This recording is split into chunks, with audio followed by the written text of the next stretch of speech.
Hello guys, good afternoon. So maga. Medyo maga yung mata ko guys kasi kakagising ko lang. Today is Sunday. Ayan no, today is Sunday na in our rest day. So pahinga tayo ngayon guys. Magkakape kami ni Papa ngayon. Ano na iswak to? Nakurat ko. So yun guys, kanina nga morning kami nagsimba. Ay pa. Ayan, sakit yung tiyan niya. Morning kami nagsimba. So, maga kami nakauwi. So, today guys, pag-usapan natin yung paano kami na pag-usapan natin ngayon pa yung paano tayo nabaon sa utang. Paano nabaon? Paano nagkalitsi-litsi yung buhay namin, no, nung time na yon. So, yun yung gusto kong i-share sa inyo guys. So, wait lang ha, kasi parang yung phone. Yung mga maraming utang sa mga loan apps. So, yun naman yung typical. Yun yung mga basic. Diba? So, una guys, nung time na madami kaming utang, doon nag-start na nagkalit-kalit yung buhay nung mahina na yung business.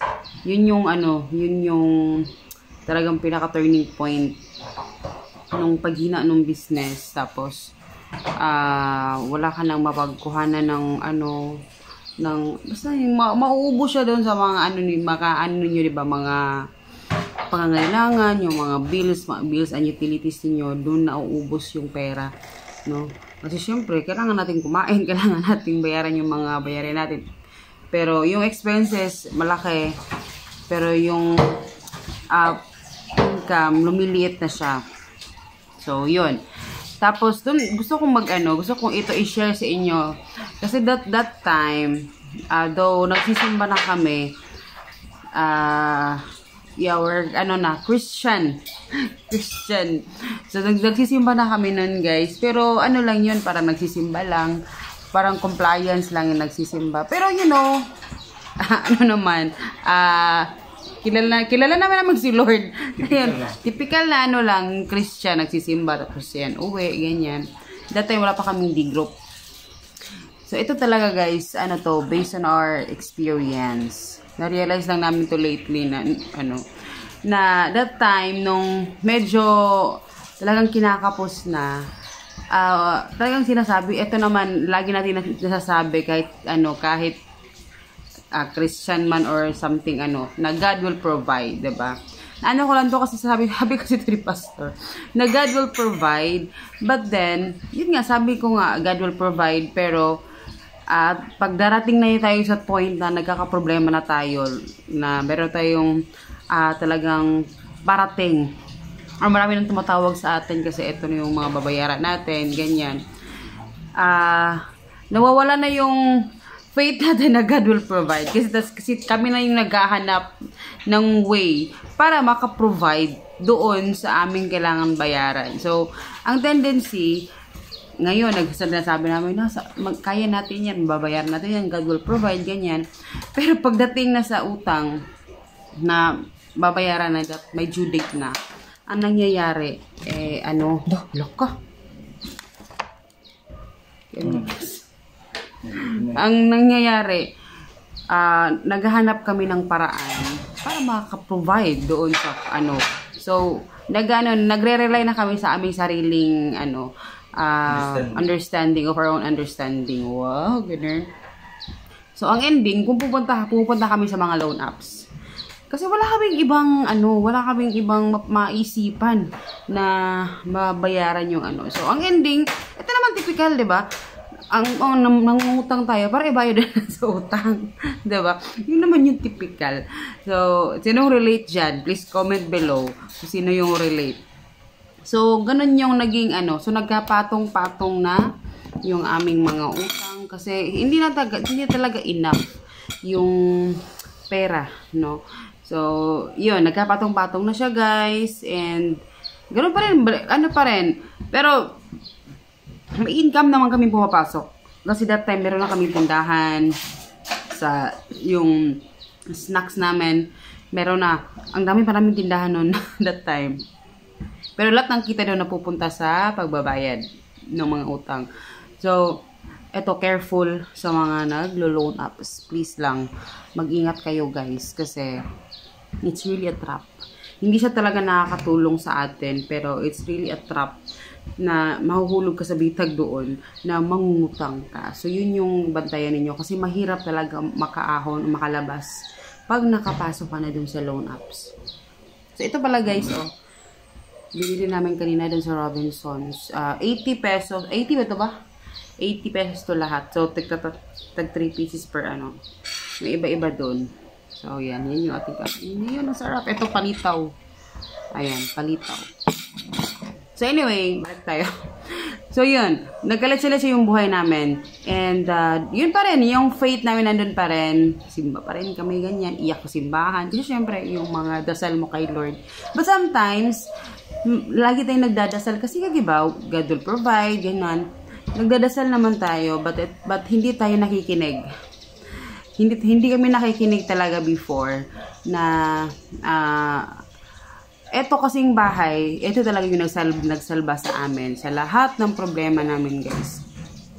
So, nung nakinig na kami kay Lord talaga na sinurrender na namin lahat, pati itong bahay. So, etong bahay, ito yung reason na nagkalatsi-latsi ang lahat. Pero ito din yung reason na nakaahon talaga kami dun. Nakaahon sa kahirapan. Alam nyo yan. So, ito yung pinaka first nag-obey kami talaga na ibinenta namin itong bahay. Kasi naisip namin, etong bahay talaga, ano naman talaga siya. Siya talaga yung makakatulong sa amin. So, nung pagbenta namin sa bahay, totally yung benta nun guys is talagang intended siya for the utang. Ganun kalaki yung utang namin guys. So, intended siya for the utang. So, talagang nung nawala yung mga utang, do hindi pa kami totally debt free. Meron pa kami mga binabayaran. Diba, imagine, nabenta na yung bahay pa debt free. Pero, kasi, hindi talaga namin talagang solely inubos talaga lahat yung Pero, hindi na siya nakaka-apekto sa pang-araw-araw namin. Pahay pa. So, ayun. And, tingnan nyo naman yung aming mug. Ito ay regalo ni Mama. Tingnan nyo naman yung regalo. Why you should rent. Ito yung sa vlog. Ito yung kinuha nila doon sa, namin. Tinanggap ko na lang kasi syempre regalo ni Mama. Ito naman kay Papa. Batang-bata pa siya dyan. Bagets. So, alam na namin yung kung anong mugs yung meron kami. Tapos may, may mga verses. Ayan, regalo ni Mama sa amin. May kay Hagrid din. Anyway, ayun. So, nasa ba? Nakalimutan ko na. So, yun lang guys. Nung hindi talaga, nung nabayaran na talaga yung mga utang. As in, lahat, guys, yung mga, ang dami namin talagang utang guys. Alam nyo, kahit kahit anong gagawin ninyo, pag magnegosyo man kayo or something, pag yung income doon, mahirapan pa rin talaga kayo. Kailangan nyo ng isang ito yung may advice ko doon sa ang dami-daming utang. Maghanap kayo guys ng anong pwede nyong ibenta na like, alam nyo, isurrender nyo na. No, wag kayong mag-hold on sa bagay na alam nyo naman makakatulong. Yung earthly. Hindi naman earthly pa.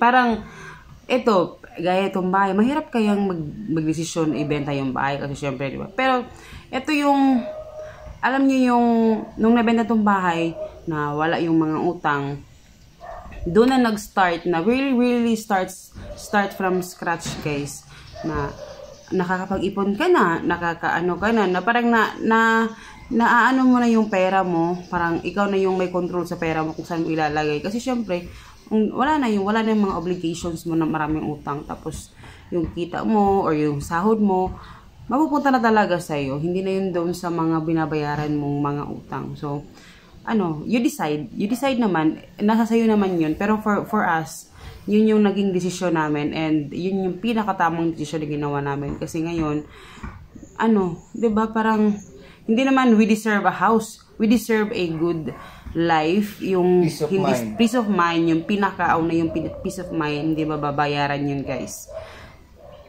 So, yun. Yun lang naman yung i-share ko na God will provide. Na-realize ko nga God will, sasabi natin God will provide, but at the end of the day, pag nandyan na yung due date, puputulan ka na ng kuryente, you will mawawala na yung faith natin na God will really provide. But tayo na yung maghahanap at magpo-provide doon sa basta hindi nyo maintindihan yung talaga guys, kung laging sarili mo yung magde-decide always. You will not rely lahat kay Lord. No, basta ayun. So yun lang guys. Mag-snack na tayo. Ayun, Don't Papa. rely your own understanding.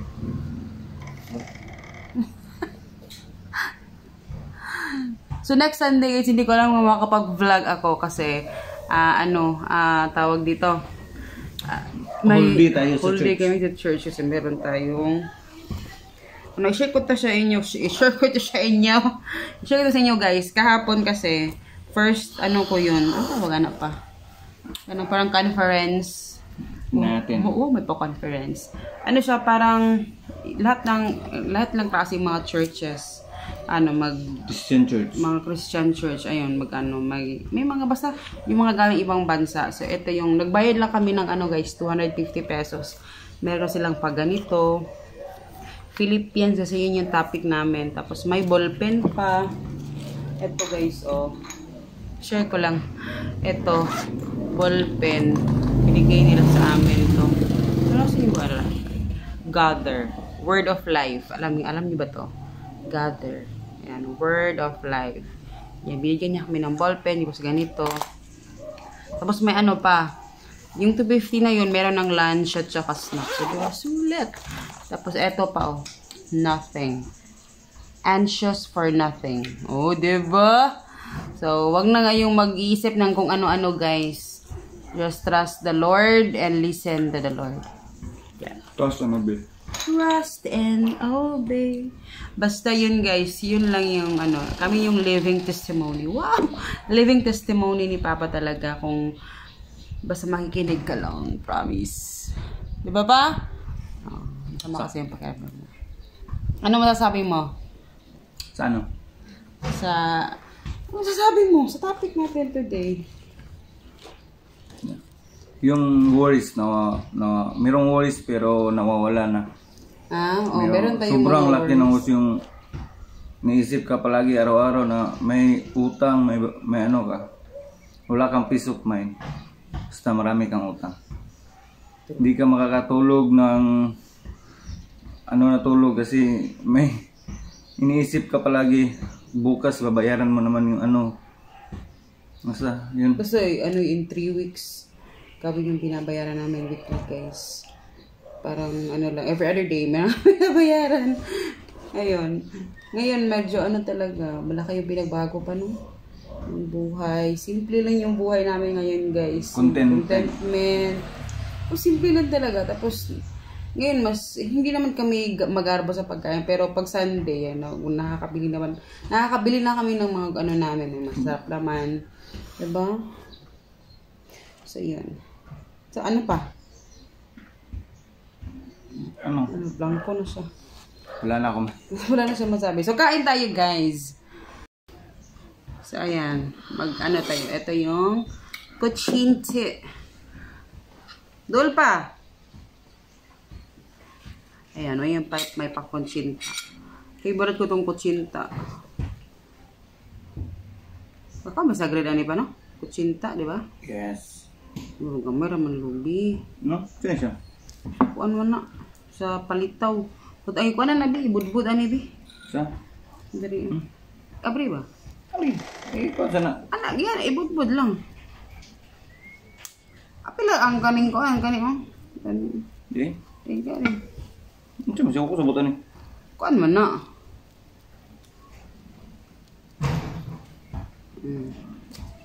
Okay. Palitaw. Isa kami dito. Tag 3 pieces per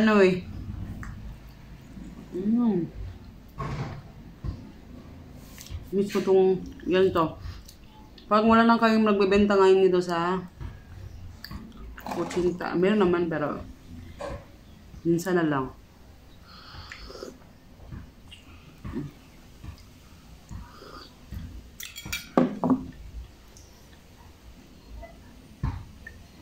Si Hagrid, kung nahanap niyo si Hagrid, ang laki na ni Hagrid guys. So, mga hindi nakakita sa kanya. Nagugulat kayo. Sobrang laki na ng anak ko. Para na sila kalaki ng yung ina. Sobrang laki na ni Hagrid. Ano siya, pag Sunday talagang lumalabas yan. Kasi Monday to Friday, busy talaga yun sa school at saka sa training sa basketball. Kapag Saturday, Sunday, kailangan ano lang. Ito pala yung kape namin guys. Ano ito? Black coffee. Wala ito sugar. Parang tumatanda na tayo. Wala na sugar pero sugar pa din yung snacks.